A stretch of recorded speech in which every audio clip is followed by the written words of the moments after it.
જય શ્રી કૃષ્ણ મિત્રો, નિત્ય સત્સંગમાં આપ સૌનું સ્વાગત છે। આજે આપણે સાંભળીશું દેવશયની એકાદશી વ્રત કથા મહાત્મય।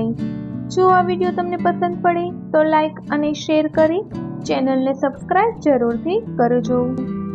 હિન્દુ પંચાંગમાં દેવશયની એકાદશીનું વિશેષ મહત્વ છે। દેવશયની એકાદશીના દિવસે ઉપવાસ પણ કરવામાં આવે છે।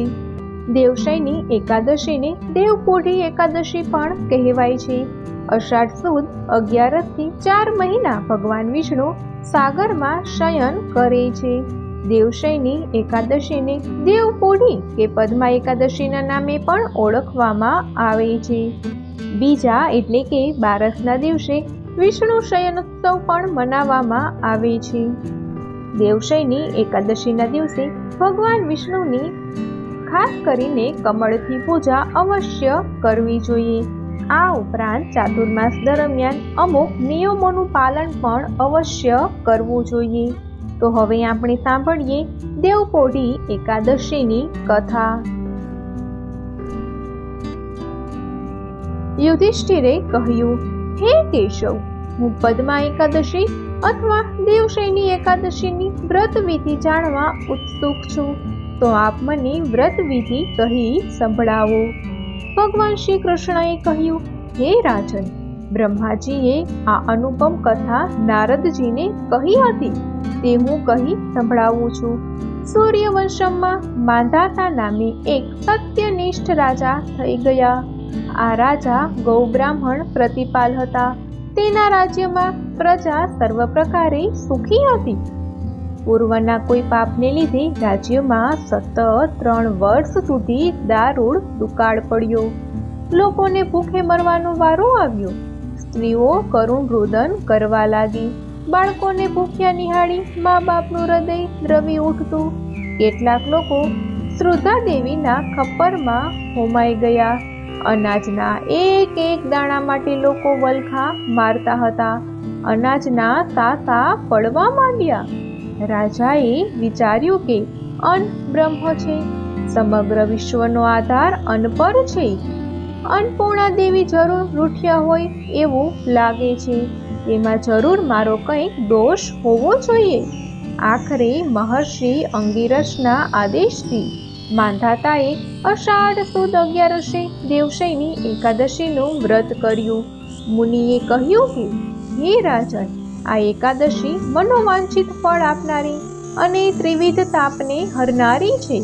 લોકો માટે આ વ્રત હિતકારી અને પ્રતિકારી છે। માટે તારે અને તારી પ્રજાએ પણ આ દેવશયની એકાદશીનું વ્રત કરવું જોઈએ।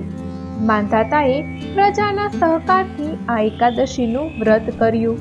મુશળધાર વરસાદ થયો અને ધરતી હરિયાળી બની। પશુધન બચી ગયું અને લોકો પણ હર્ષ વિભોર બની નાચી ઉઠ્યા। સારા પાકની આશાએ ખેડૂતો આનંદ મગ્ન બન્યા। આ વ્રત કરવાથી પ્રજા સુખી થઈ અને દુકાળનું દુઃખ દૂર થયું। અનાજનો મબલખ પાક થયો।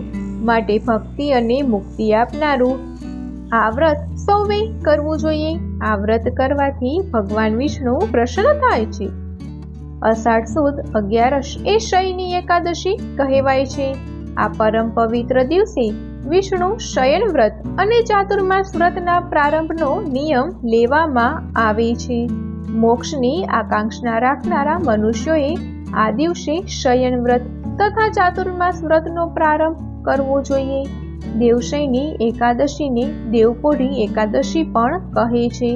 અષાઢ સુદ 11 થી 4 મહિના ભગવાન વિષ્ણુ સાગરમાં શયન કરે છે। આથી માંધાતા રાજાએ આ પરમ પવિત્ર દેવશયન પ્રસંગ યાદ કરી મહર્ષિ અંગિરસના આદેશ અનુસાર શ્રદ્ધા સાથે આ અનુપમ વ્રત કર્યું હતું। મો માગ્યા મેઘ વરસે અને અષાઢ સુધરે તો આખું વર્ષ સુધરે। એમાં એક જ એકાદશીનું વ્રત જે કોઈ પણ મનુષ્ય કરે તેનો ભવ સુધરી જાય છે।